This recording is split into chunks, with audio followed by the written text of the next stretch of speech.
দর্শক, বৃষ্টিতে নরসিংদীর বিভিন্ন এলাকায় জলাবদ্ধতায় দুর্ভোগ বেড়েছে। এই বিষয় নিয়ে বিস্তারিত জানাবেন আমাদেরকে সঞ্জিত সাহা। এবং নোয়াখালীতে প্লাবিত হয়েছে সেখানকার নিম্নাঞ্চল, সে বিষয় নিয়ে আমাদেরকে জানাবেন হাসিব আল আমিন।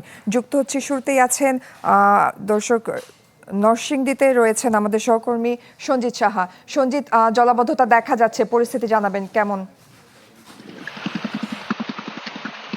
জয়ী, গত 3 দিনের টানা বর্ষণে কিন্তু নরসিংদী শহর জুড়ে কিন্তু জলাবদ্ধতার সৃষ্টি হয়েছে এবং নরসিংদীর মূল শহরে যে প্রাণকেন্দ্র চুয়ালা, বাসাইল, শাপলা চত্বর, শিলমান্দি থেকে শুরু করে নাগরকান্দি এলাকা যেটি রয়েছে সেই এলাকাতে কিন্তু আপনার জলাবদ্ধতার সৃষ্টি হয়েছে এবং প্রতিটি এলাকায় কিন্তু হাঁটুর উপরে পানি জমে গেছে। এই পানির কারণে কিন্তু আপনার স্থানীয় মানুষজনদের কিন্তু চলাচলে বিঘ্ন সৃষ্টি হচ্ছে। একই সাথে কিন্তু আমি এই মুহূর্তে দাঁড়িয়ে আছি ঢাকা সিলেট মহাসড়কের যে আঞ্চলিক সড়ক চুয়ালা সড়কটিতে, সেই সড়কে দেখবেন যে যানবাহন কিন্তু ধীরে ধীরে চলতে হচ্ছে এবং এখানে সবচেয়ে বড় যে বিষয় ছিল যে পানি উন্নয়ন বোর্ড যেটি ছিল সেটিও কিন্তু তলিয়ে গেছে। এছাড়া কিন্তু জেলা প্রশাসকের যে কার্যালয় রয়েছে সেই কার্যালয়টি কিন্তু ডুবে গেছে। আর সবচেয়ে বড় যে বিষয় যে এখানে উৎপাদনে বড় একটি ধস দেখা দিয়েছে, কারণ আমার যে বাম পাশটা রয়েছে এটা হচ্ছে শিল্পাঞ্চল এলাকায়। আপনি দেখবেন একটি কারখানাকে আমি দেখানোর চেষ্টা করছি। এই অঞ্চলটাতে কম বেশি 50 থেকে 60টি বা তারও বেশি শতাধিক কারখানা রয়েছে।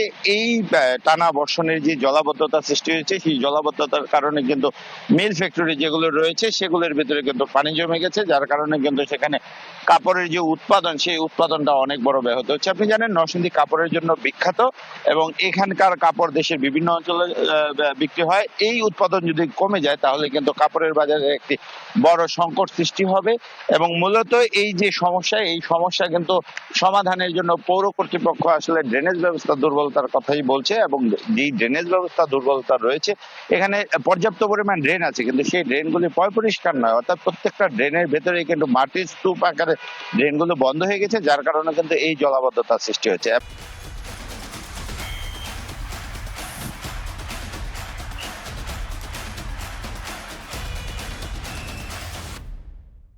এবং সাধারণ মানুষ যারা রয়েছে তাদের কিন্তু নাভিশ্বাস অবস্থা হয়েছে, তা অনেকের ঘরেই পানি ঢুকে গেছে, কেউ কেউ খাটের উপর মাচা বেঁধে থাকতে হচ্ছে, এই ধরনের সমস্যা সৃষ্টি হচ্ছে।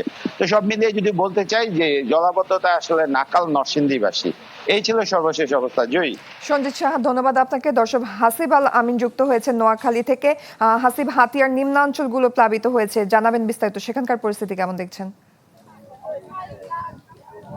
জয়ী, টানা বৃষ্টি এবং জোয়ারের ফলে হাতিয়ার নিম্নাঞ্চল সহ পুরো হাতিয়া পৌরসভা এবং 11টি ইউনিয়নেরই যতগুলো নিম্নাঞ্চল রয়েছে সবগুলো প্লাবিত হয়েছে। এর বাহিরে হাতিয়ার সাথে নতুন যে বিচ্ছিন্ন বিচ্ছিন্ন দ্বীপ রয়েছে সেগুলোও কিন্তু ক্ষতিগ্রস্ত হয়েছে। আমি এই মুহূর্তে অবস্থান করছি হাতিয়া উপজেলার তমরুদ্দি ইউনিয়নের পাশে যে চর আতাউর যে চর রয়েছে সেটা যদি আপনাদের একটু দেখাই। এখানে মূলত একটি সরকারি ব্যারাক, এটা নৌবাহিনী করেছিল। এখানে যারা থাকেন তারা ভূমিহীন মানুষ। এই ব্যারাক তৈরি করা হলো, এখানে কিন্তু পর্যাপ্ত সুযোগ সুবিধা নেই। এখন অবধি এই ব্যারাকের যে শতাধিক পরিবার রয়েছেন সেই পরিবারগুলো যে সরকারি যে সহযোগিতা সেটার আওতায় আসেনি। তারা গত কয়েকদিন ধরে এই জোয়ারের ফলে এবং বৃষ্টির ফলে তারা ক্ষতিগ্রস্ত হয়েছে। তারা কর্মহীন হয়ে পড়েছে, তাদের ঘরের চুলার আগুন জ্বলেনি, এছাড়াও এই ব্যারাকটা ভাঙনের মুখে পড়েছে। আমরা এখানে একটা অনুষ্ঠান দেখতে পাচ্ছি, সেই অনুষ্ঠান মূলত এই হাতিয়া উপজেলা ছাত্র দলের পক্ষ থেকে এই ব্যারাকে থাকা মানুষজনকে তারা খাদ্য সামগ্রী বিতরণ করছেন, সেই লক্ষ্যে তারা এখানে একত্রিত হয়েছেন। এই খাদ্য সামগ্রী যদিও বিচ্ছিন্নভাবে বিতরণ করা হচ্ছে, সেটার কোনো তালিকা মূলত সেখানে নেই। এখানকার যারা জনগণ রয়েছেন তারা বলছেন এগুলো পর্যাপ্ত নয়, যদি এটি সুন্দর করে একটি সমন্বয় করে করা হয় তাহলে সেটা সুন্দর হবে। মানুষজনের এটাই প্রত্যাশা, উপজেলা প্রশাসন থেকে শুরু করে স্থানীয় সংসদ সদস্য তারা যেন সবাই এগিয়ে আসেন। বিচ্ছিন্নভাবে যারা দিচ্ছেন তাতে এই সহযোগিতা পর্যাপ্ত নয়। জয়ী, এই ছিল আমার কাছে সর্বশেষ। আসিফ, ধন্যবাদ আপনাকে। দর্শক, আমরা দেখতে পাচ্ছি এয়ার জুয়েল যুক্ত হয়েছেন সুনামগঞ্জ থেকে।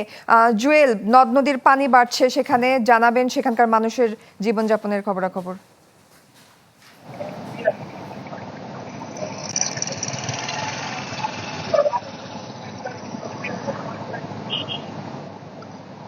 সুনামগঞ্জে আসলে গেল কয়েকদিনে কিন্তু টানা বৃষ্টি এবং পাহাড় ঢলে সবগুলো নদ নদীর পানি বাড়ছে এবং গতকাল রাত থেকে আমরা বলেছি সেই পানি বাড়ছে।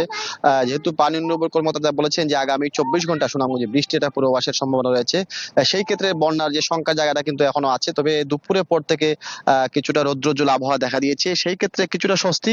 তবে স্বস্তির সাথে কিন্তু শঙ্কা এখনো আছে, যেহেতু সুনামগঞ্জের যে নদ নদীগুলো আছে সেই সবগুলো নদ নদীর পানি কিন্তু ইতিমধ্যে বেড়েছে এবং যেহেতু চেরাপুঞ্জি এবং মেঘালয়ের যে বৃষ্টিপাতের কারণে কিন্তু এই পাহাড়ি ঢল এবং আমরা দেখেছি সবগুলো নদ ঢলে নদ নদীর পানি বেড়েছে। সুনামগঞ্জের ছাতক উপজেলার যে খাসিয়ামারা নদী, সেই নদীতে নদীর পানি বিপদসীমার 15 সেন্টিমিটার উপর দিয়ে প্রবাহিত হচ্ছে। এছাড়া গতকালকেও জগন্নাথপুর উপজেলার যে কুশিয়ারা নদী, সেই নদীর পানি উপচে একটি সড়ক ভেঙেছে। এছাড়া আমরা দেখেছি তাহিরপুর এবং সুনামগঞ্জের যে একমাত্র সড়ক, সেটিও পাহাড় ঢলের পানিতে ডুবে গিয়ে যান চলাচলে বিঘ্ন হচ্ছে।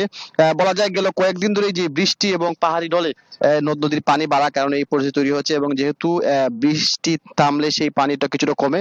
তাছাড়া কিন্তু আসলে এই সুনামগঞ্জ এই হাওর অঞ্চলে মানুষের মেঘালয়ের যে চেরাপুঞ্জি, সেই বৃষ্টির দিকে চেয়ে থাকতে হয়। সেইখানে বৃষ্টি হলে সেই পানি ঢলের পানি হয়ে নেমে এই সুনামগঞ্জের যে নিম্নাঞ্চল, সেই নিম্নাঞ্চলে বন্যা পরিস্থিতি তৈরি করে। এবং আমরা দেখেছি গতকালও বৃষ্টিপাত না হওয়ার পরেও সুনামগঞ্জে নদ নদী পানি বেড়েছে। তার কারণটা হচ্ছে চেরাপুঞ্জি এবং মেঘালয়ের যে বৃষ্টিপাত, সেই বৃষ্টিপাত এই অঞ্চলে প্রবেশ করে, যার কারণে কিন্তু নদ নদীর পানি বৃদ্ধি হয়। তো মোট কথা আসলে বলা যায় যে সুনামগঞ্জে যদি বৃষ্টিপাত না হয় এবং চেরাপুঞ্জি এবং মেঘালয়ে যদি বৃষ্টিপাত হয়, সেই ক্ষেত্রে সুনামগঞ্জের মানুষের একটি বন্যার সংখ্যা এবং আগামী 24 ঘন্টা আসলে সতর্ক থাকতে হবে, যেহেতু বৃষ্টিপাতের একটা পূর্বাভাস রয়েছে। এখন পর্যন্ত সুনামগঞ্জের নিম্নাঞ্চলে কিন্তু বন্যার একটা সংখ্যা রয়েছে যদি বৃষ্টিপাত হয়, এবং আজকে দুপুরের পর থেকে যে রৌদ্রোজ্জ্বল আবহাওয়া সেটি যদি অব্যাহত থাকে, সেই ক্ষেত্রে সুনামগঞ্জের মানুষের স্বস্তি কিছুটা কাটবে। তো এই ছিল আসলে সুনামগঞ্জের বন্যা পরিস্থিতির সর্বশেষ তথ্য। জয়ী। জুয়েল, ধন্যবাদ আপনাকে। দর্শক, আমরা দেখতে পাচ্ছি আজিম নিহাত কক্সবাজার থেকে যুক্ত হয়েছেন। আজিম, আমরা দেশের অন্যান্য জায়গার খবরাখবর জানছিলাম জলাবদ্ধতার,